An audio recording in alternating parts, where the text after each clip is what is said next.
नमस्कार प्रेक्षकांनो, घरोघरी मातीच्या चुली या मालिकेच्या येणाऱ्या भागामध्ये जबरदस्त असा ट्विस्ट येणार आहे। तर प्रेक्षकांनो, चोर ओटीच्या कार्यक्रमामध्ये जानकीने इथे ज्योतिकाला आणत ऐश्वर्याचा केला पर्दाफाश। आणि त्याचबरोबर प्रेक्षकांनो, ऐश्वर्याचं कारस्थान समोर आल्यानंतर इथे आता शर्वरीचं मन दुखवणाऱ्या ऐश्वर्याची इथे सारंग त्याचबरोबर सुमित्राने केली घरातून कायमची हकलपट्टी। तर प्रेक्षकांनो, येणाऱ्या भागामध्ये कशा पद्धतीने गोष्टी घडत जाणार आहेत, उलगडत जाणार आहेत, आपण सविस्तरपणे बघूया। प्रेक्षकांनो, इथे आता खोट्याचं नेहमी खोटं हे सत्य समोर येतंच, कारण खोटं कितीही लपवण्याचा प्रयत्न केला तरीसुद्धा समोर आल्याशिवाय ते राहत नाहीच। आणि तसंच काहीसं आता होतं। जेव्हा जानकी आणि शर्वरी दोघीजणी ज्योतिकाला पैसे द्यायला जातात तेव्हा ऋषिकेशला त्यांच्यावरती संशय आलेला असतो आणि ऋषिकेश त्यांचा पाठलाग करत आता त्यांच्या मागोमाग जातो। तेव्हा इथे एका ठिकाणी आता डॉक्टरांकडे जायचं आहे चेकअपला असं सांगून शर्वरी आणि जानकी दोघीजणी घरातून बाहेर पडलेल्या असतात आणि त्या दोघीजणी डॉक्टरांकडे न जाता इथे आता आलेल्या असतात ज्योतिकाला पैसे देण्यासाठी। आणि तेव्हा इथे ज्योतिकाने आधीसुद्धा 2 लाख रुपये घेतलेले असतात आणि नंतर 1 लाख रुपयाची मागणी केलेली असते। तेव्हा इथे 1 लाख रुपये जानकी तिला द्यायला जाते, पण जानकीचा तिच्यावरती विश्वास नसतो, कारण इथे ज्योतिका पैशांची मागणी जरा जास्तच करत असते। तेव्हा इथे जानकीला वाटतं कुठेतरी की ह्या मुलीला आता कळलं आहे की आमची अडचण आहे आणि हिला आम्ही पैसे देणार आहोत असं हिला कळलं आहे, म्हणून ही आमच्याकडून सारखीच पैशांची मागणी करते। ही गोष्ट आता जानकीला समजलेली असते। तेव्हा जानकी ज्योतिकाला म्हणते, माझा तुझ्यावरती विश्वास नाही आहे, आधीसुद्धा आम्ही तुला 2 लाख रुपये दिलेत आणि आता तू पुन्हा 1 लाख रुपये मागितलेस, नंतर तू जर बाळ दिलं नाहीस तर। तेव्हा इथे एका कागदाच्या तुकड्यावरती ती आता लिहून देते की हे मी माझं बाळ मी शर्वरी हिला देणार आहे आणि या सगळ्याची जबाबदार इथे जानकी असणार आहे, या सगळ्याची साक्षीदार जानकी असणार आहे असं तिने आता चिठ्ठीमध्ये लिहिलेलं असतं। त्यानंतर ती चिठ्ठी म्हणते की पुरावा म्हणून तुझ्याकडे ठेवून दे, पण माझ्यावरती अविश्वास दाखवू नका, आपला हा व्यवहार इथे विश्वासावरती ठरला होता ना। तेव्हा जानकी म्हणते, मग विश्वास हा फक्त एका बाजूने नाही तर दोन्ही बाजूने असला पाहिजे, तुझ्याकडून तो आहे असं मला वाटत नाही। 2 लाख रुपयेसुद्धा आम्ही तुला विश्वासानेच दिले ना, तर तू पुन्हा 1 लाखाची मागणी केलीस आणि असे पैसे मागतेस जशी काही वसुलीला आली आहेस। आणलेत का पैसे? पैसे पैसे फक्त एवढंच करत असतेस। तुझ्या इथे होणाऱ्या नवऱ्याने तुझ्याशी लग्न केलं नाही, तुझ्या मित्राने तुझ्याशी लग्न केलं नाही, तुला फसवलं, तेव्हा तर तू खूप दुःखी आणि कष्टी दिसलीस मला, पण आता तू असं काय करतेस ग? आता तर असं वाटतं की तुला फक्त आमचा पैसा हवा आहे। तेव्हा इथे तू खरोखर प्रेग्नेंट आहेस ना? म्हणजे चेकअप वगैरे व्यवस्थित चालू आहे ना? मग रिपोर्ट कुठे आहेत? तू जर डॉक्टरांकडे चेकअपला वगैरे जातेस, मग रिपोर्ट कुठे आहेत? अगं हे बाळ तू म्हणतेस ना की तुमचं बाळ म्हणून मी पोटात वाढवते, मग हे बाळ कसं हेल्दी आहे की नाही, काही कॉम्प्लिकेशन्स तर नाही आहेत ना, बाळ एकदम सुखरूप आहे की नाही, हे आम्हाला कळायला नको का? हे सगळं आमच्यापर्यंत पोहोचलं पाहिजे असं इकडे आता जानकी तिला म्हणते। त्यानंतर प्रेक्षकांनो, जानकी असं म्हणाल्यानंतर इथे ज्योतिकाला फारच राग येतो। ज्योतिका म्हणत असते, हे काय बोलताय तुम्ही? तुमचा माझ्यावरती विश्वास नाही आहे का? तेव्हा जानकी म्हणते, नाही आहे विश्वास। तसं जर असेल तर मग एक काम करा, मला इथे तुम्ही प्रेग्नन्सीचे रिपोर्ट दाखवा, आताच्या आता दाखव प्रेग्नन्सी रिपोर्ट। तेव्हा प्रेक्षकांनो, इथे ज्योतिकाकडे आता प्रेग्नन्सी रिपोर्ट नसतात। ती म्हणते, मी माझ्या डॉक्टरांना फोन करते आणि उद्याच्या उद्या ते द्यायला सांगते। तिला इथे आता ती सिच्युएशन मॅनेज करता येत नसते, ती पकडली जाणार त्याच्या आधी ती इकडे ऐश्वर्याला फोन करून सांगते की माझ्याकडे ही प्रेग्नन्सी रिपोर्ट मागते। तेव्हा ऐश्वर्या म्हणते की उद्या मी मॅनेज करते, तू पैसे त्यांच्याकडून घे। तेव्हा ऋषिकेशने आता तिला पैसे देताना बघितलेलं असतं। त्यानंतरला घरी आल्यानंतर इथे त्याने जानकीच्या पर्समध्ये ती चिठ्ठी बघितलेली असते, त्याच्यामध्ये ज्योतिकाने लिहिलेलं असतं की मी माझं बाळ शर्वरीला देणार आहे, त्या बदल्यात जानकी मला पैसे देणार आहे आणि या सगळ्याची साक्षीदारसुद्धा जानकी स्वतः असणार आहे। ती चिठ्ठी वाचल्यानंतर ऋषिकेश जानकीवरती चिडतो। तो म्हणत असतो की जानकी हे सगळं काय आहे, तू फसवणूक करते आहे सगळ्या घरातल्या लोकांची, माझ्या आईवडिलांची, माझी. तू हे सत्य मला का नाही सांगितलंस, का फसवताय तुम्ही दोघीजणी संपूर्ण घराला. तेव्हा जानकी म्हणते, ऋषिकेश जे होतं ते चांगल्यासाठी होतं. बघा ना, एवढं मोठं ओझं होतं माझ्या मनावरती. मला खरंच ह्या ओझ्यामुळे मला ना झोप लागत होती ना मला भूक लागत होती. बरं झालं तुम्हाला हे कळलं. कधीपासून मी तुम्हाला हेच सांगण्याचा प्रयत्न करत होते. तेव्हा ऋषिकेश म्हणतो, मग कधी सांगणार होती जानकी, तू काय या अशा गोष्टी माझ्यापासून लपून ठेवत असतेस आणि मग त्या मला अशा कळतात आणि मग मला त्रास होतो, तुझ्या खोट्या बोलण्याचा मला त्रास होतो. तेव्हा जानकी म्हणते, ऋषिकेश मला माफ करा, मी तुम्हाला हे सगळं सत्य सांगणारच होते. पहिल्या दिवसापासून मला शर्वरी वंशंचं हे पटत नाही आहे. आणि ती सांगते कशा पद्धतीने ज्योतिका सापडली, कशा पद्धतीने शर्वरी जीव द्यायला जात होती. आणि मग ती म्हणाली, ज्योतिकाचं बाळ तू मला दे, मग मी ते माझं बाळ म्हणून घरी दाखवेन. आणि मग हा सगळा प्लॅन त्यांनीच केला. मी नकार दिला तर त्यांनी मला 2-4 वेळा जीव देण्याची धमकी दिली. त्यांनी मला सांगितलं की तू जर सत्य कोणाला सांगितलंस ना तर माझं मेलेलं तोंड बघशील. मग मी काय करणार होते ऋषिकेश, तुम्ही सांगा ना. तेव्हा ऋषिकेश म्हणतो, जानकी तरी पण हे खोटं आहे. अगं आपण प्रत्येक लोकांच्या भावनांशी खेळतोय, तुला कळतंय का. असं नाही करायचं जानकी, हे चुकीचं आहे. तुझ्या तरी मनाला पटतंय का. जानकी म्हणते, नाही पटत आहे मला. अहो मी खरंच सांगते तुम्हाला, हे सगळं मी शर्वरी वंशांसाठी करत होते, कारण त्यांनी इथे जीव देण्याची धमकी दिली. पण तुम्हाला माहिती आहे का, माझा त्या ज्योतिकावरती विश्वास नाही आहे.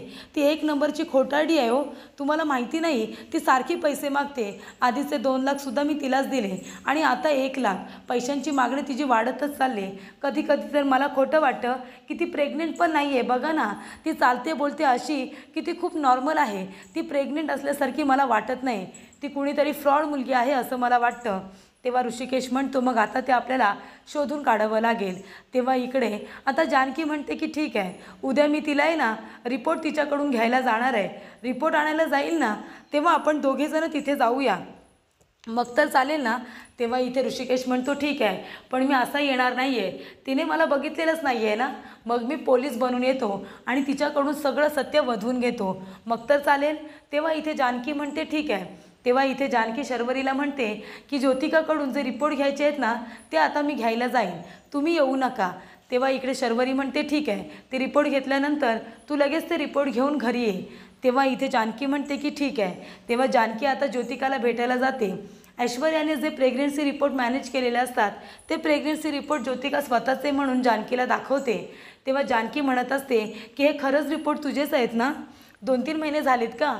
तेव्हा इथे जानकी म्हणते, बरं बाबा ठीक आहे, चांगली गोष्ट आहे, सगळं व्यवस्थित आहे. तेव्हा जानकी म्हणते, पण ज्योतिका एक प्रश्न विचारू का गं तुला, राग नसेल येणार तर. तेव्हा ज्योतिका म्हणते, विचारा ना, काय विचारायचं आहे आता. तेव्हा इथे जानकी म्हणत असते की तुझ्या मित्राने जर तुझ्या बाळासकट तुला स्वीकारलं आणि जर तो तुझ्याकडे परत आला आणि तुम्हाला दोघांनाही स्वीकारायची त्याची तयारी असेल तर तू काय करशील. मग तू इथे शर्वरी वंशांना तुझं बाळ देशील का. जर तुझ्या मित्राने तुला पुन्हा स्वीकारलं तर तू खरंच तुझं बाळ शर्वरी वंशांना देशील, ते तुला नको असेल मग. तेव्हा इकडे आता खूपच जास्त टेन्शनमध्ये ज्योतिका येते. ज्योतिका म्हणते, मला तुमच्या या जरतरची उत्तरं देण्यामध्ये काही इंटरेस्ट नाही आहे, मला जायचं आहे. तेव्हा इथे आता त्याच दिवशी चोरोटीचं कार्यक्रमाची तयारी केलेली असते. चोरोटीचा कार्यक्रम असतो तेव्हा जानकीने शर्वरीला सांगितलेलं असतं, तुम्ही सोबत येऊ नका, तुम्ही घरीच थांबा, चोरोटीचा कार्यक्रम होईपर्यंत मी घरी पोचते.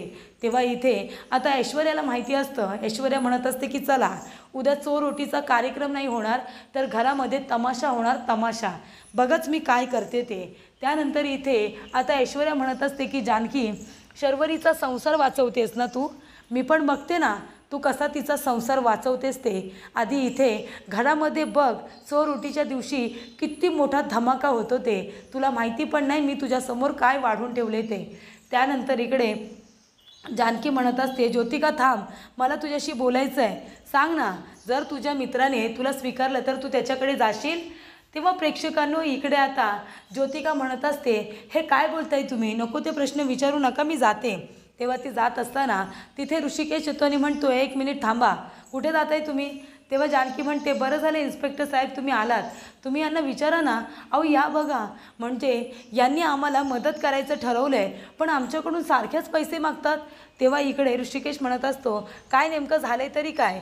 तेव्हा जानकी सांगते की या प्रेग्नेंट आहेत पण यांचा मित्र यांच्याबरोबर लग्नच करत नाही आहे. तेव्हा यांचं बाळ, आम्ही म्हणालो की तुम्ही तुमच्या बाळाला मारून टाकू नका, ते बाळ तुम्ही आम्हाला द्या, त्या बाळाला संपू नका, त्याची काय चुकी आहे, ते बाळ आम्हाला द्या, आम्ही त्याचा सांभाळ करू, त्या बदल्यात तुम्हाला पैसे देऊ.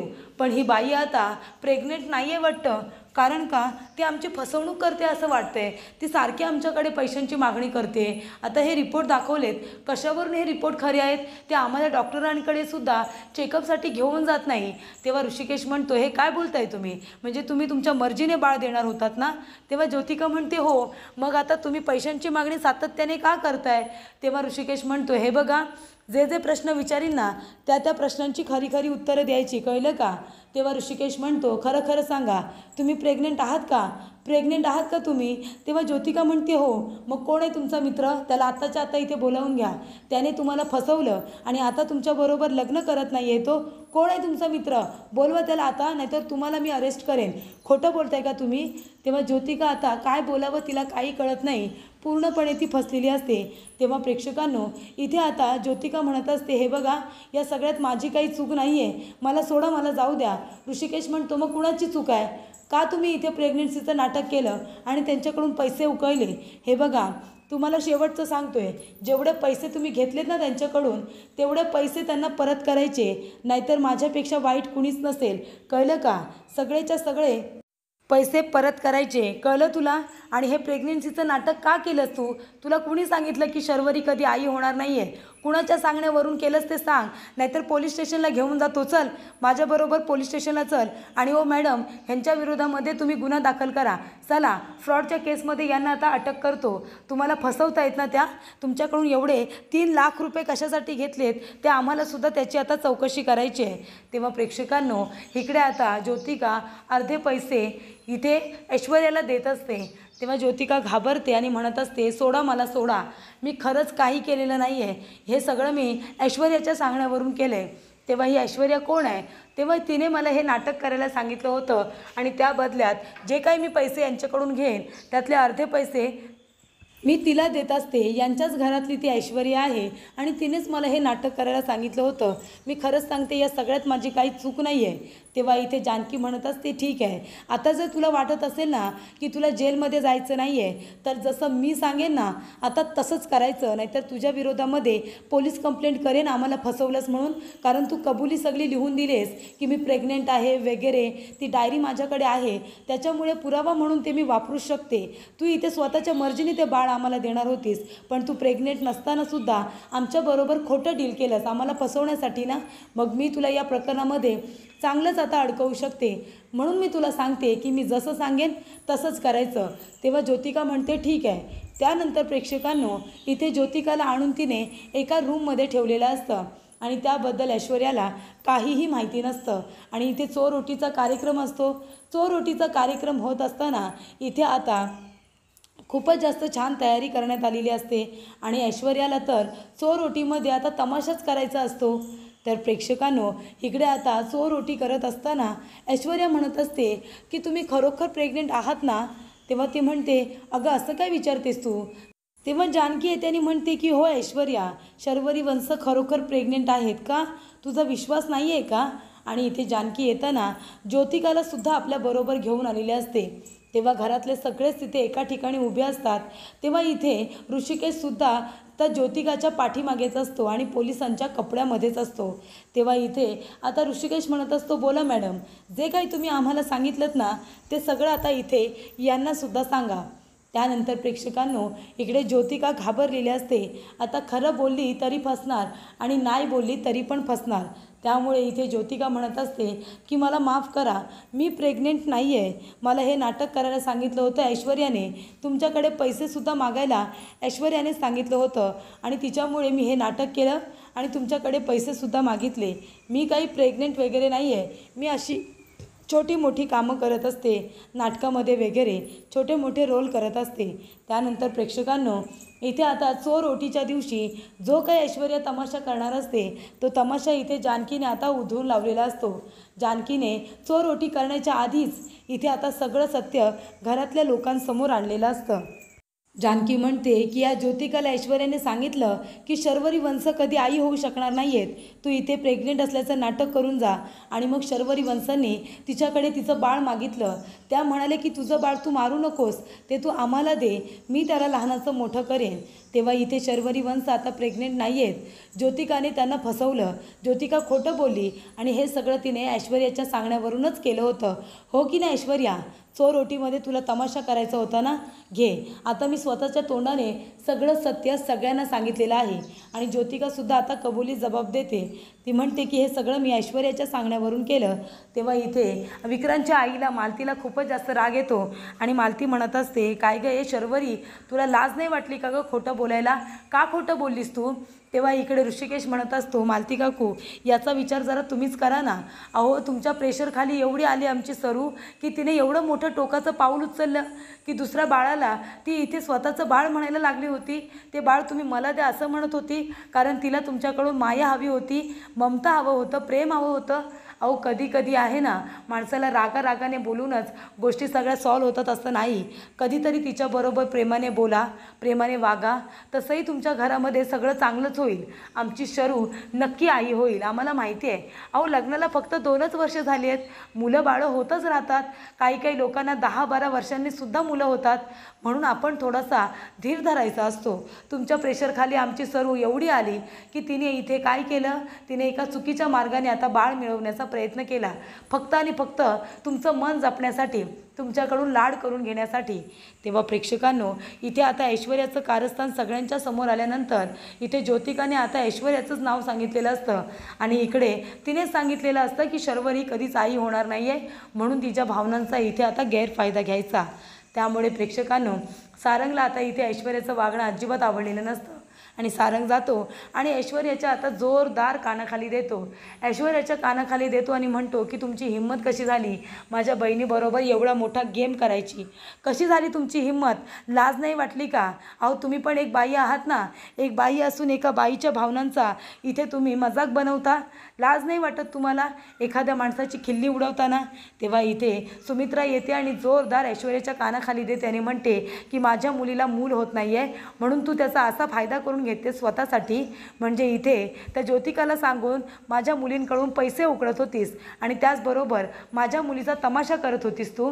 तेव्हा जानकी म्हणते, मालती काकू, काळजी करू नका, शर्वरी वंश नक्की आई होतील। तुम्ही त्यांच्याशी थोडं प्रेमाने तर बोला, जशा आता बोलत होतात ना तसंच बोला। अहो, तुम्हाला आनंदी ठेवण्यासाठी, तुमच्याकडून प्रेम मिळवण्यासाठी त्यांनी हे टोकाचं पाऊल उचललं होतं। हे बाळ त्यांना हवं होतं, पण तुम्हाला खुश करण्यासाठी हवं होतं, कळते का तुम्हाला? तेव्हा आता पुन्हा असं काही करू नका की शर्वरी वंश काहीतरी चुकीचं पाऊल उचललीत। मी मान्य करते त्या चुकल्या, पण कशासाठी? आपल्या कुटुंबाला आनंद देण्यासाठी, स्वतः आनंदी राहण्यासाठी। त्या दुसऱ्याच्या बाळाला सुद्धा आपलं बाळ म्हणायला तयार झाल्या होत्या। तेव्हा असं करू नका, त्यांचं स्वतःचं बाळसुद्धा येईल, त्यांना फक्त तेवढा वेळ द्या। प्रत्येक माणसाला त्याच्या परीने वेळ हा हवा असतो।